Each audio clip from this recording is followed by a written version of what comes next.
So lately, napapapanood ako ng mga Warhammer 40k na videos, tas napapabasa rin sa lore nito. Ang laki pala nito, grabe, ang lawak. Parang hindi pa yata ako pinapanganak. Hindi, joke lang. Hindi ko alam. Basta matagal na to. Tapos, ayan, ang astig pala nitong ano na to, parang unit nila as Adeptus Custodes. Parang nakita ko to nung isang interview kay Henry Cavill. Parang ang gusto niya yata na faction, Adeptus Custodes. Tapos ito pala yung binanggit niya, sila. So panoorin lang natin. Astig eh.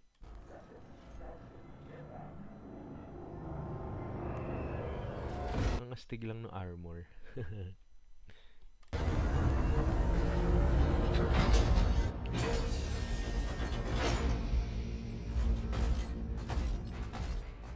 Tapos ito yung mga Space Marines at White Templars, parang ganun.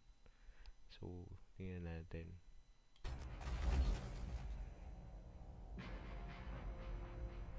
I am Malachite, Captain, White Templars. Ayun, White Templars nga, tama. So, sila yata yung naka-station or responsible sa planet na yan, kung nasan sila. You requested my presence. Face to face.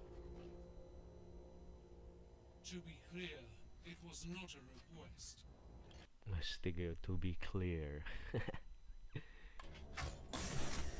Alpha versus Alpha eh. Di ba, ang galing din ng ng mga artist nito. May parang halata yung micro-expression niya. Ano to? Parang ganun. Not what I expected. I am Pero not sabi sure niya, what else needs to be said, Custodian. We have barely a week before the enemy darkens these skies. You have gathered the wretches for the tithe. Now you will depart and leave us to face the foe alone. yun ang hindi ko magets. Kasi isang custodes, base sa lore, is sobrang lakas na kayang tumalo ng army. Tapos ang sabi niya, nakuha niya na daw yung tithes, parang tax or whatever. Tapos, iwan niya na daw sila. Parang hindi namin kailangan ng tulong mo. Ano mo yun? Parang, leave us to die alone. Parang ganun. Ano yan natin? Within the hour. Then what need have you of me? Do your protocols require you to look me in the eye as you deny our request for reinforcements? Oh, ba't ganun? Sabi niya, within the hour, aalis na siya. At least yun yung pagkakaintindi ko dun sa sinabi niya. Tapos, within the hour nga, yun. And then, sa protocol ba daw nila sa protocol ng Adeptus Custodes is kailangan pang face-to-face and then mata sa mata na sabihin na denied yung request. Parang weird. I am here as the Emperor's voice to command you to obedience. Istrad is within our protectorate. We will hold on to our ancient oath to watch over the sanctity of this world. We will fight here, and if need be, we will die here. Ayun, ganun ka strict yung oath yata ng mga Space Marines na ready silang stand and die, parang ganun. Pero ito, alpha sa alpha talaga, yung mga words na ginagamit. Authoritative and commanding talaga. You will, hindi yung parang nagre-request, parang nagko-command talaga na you will. You will do none of these things.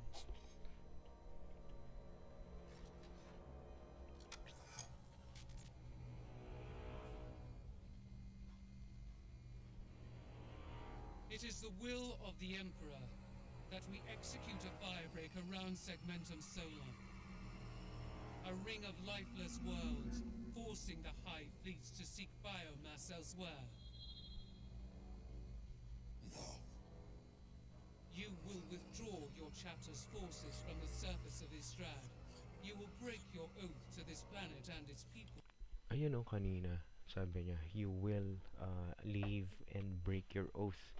So, yun ang, may mga nabasa ako sa comments ng video na yun eh. Parang, sabi, diyan daw nagkakaroon ng mga heretics.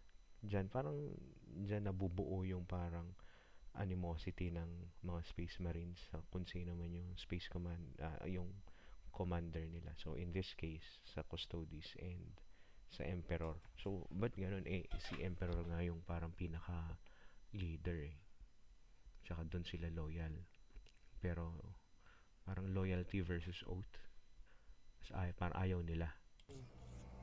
And once your warriors are in orbit, you will commit exterminatus upon this world. Ayaw, tinan nyo. Parang tingin, boss, sure ba to? Kayang-kaya nating pataubin to. Marami tayo. Kasi parang ang gist ng na yan, at least sa akin, is parang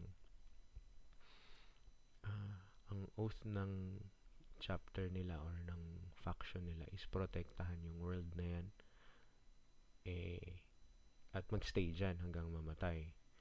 Pero ang sabi naman ng Custodes na to yung kanina is aalis sila in a commanding tone and parang pasabugin na lang or exterminate yung world, which is yun yung the very world na pinoprotektahan nila. So ano ba, oath versus loyalty, diba? You cannot ask this of us. I am asking nothing of you. I am conveying the will of the Emperor. Stig, I am asking nothing. Ang galing ng mga ang galing din ng mga script na ito eh. Kung makatayo pa, kala mo papalag eh. For 3,000 years, the honor of our chapter. Ayun, chapter pala tawag dun sa chapter na nagpo-protect dun sa world. 3,000 years, grabe. We will suffer no threats to Terra, no matter the cost in blood, in life, or in honor. You heard the Emperor's command, Space Marine. Kumakatitig eh, no? Kala mo papalag eh. You, you will honor. Grabe. Tingnan natin. Tuloy You natin. will obey it. You will obey it. Ooh. Ito lang weird. Tayo na, grabe yung laban nila pero hindi man lang napupunit tong mga tong papel ba yan o kung ano mga material yan. Lupit. I will. Tiklop. Susunod ka rin pala eh. The Gallic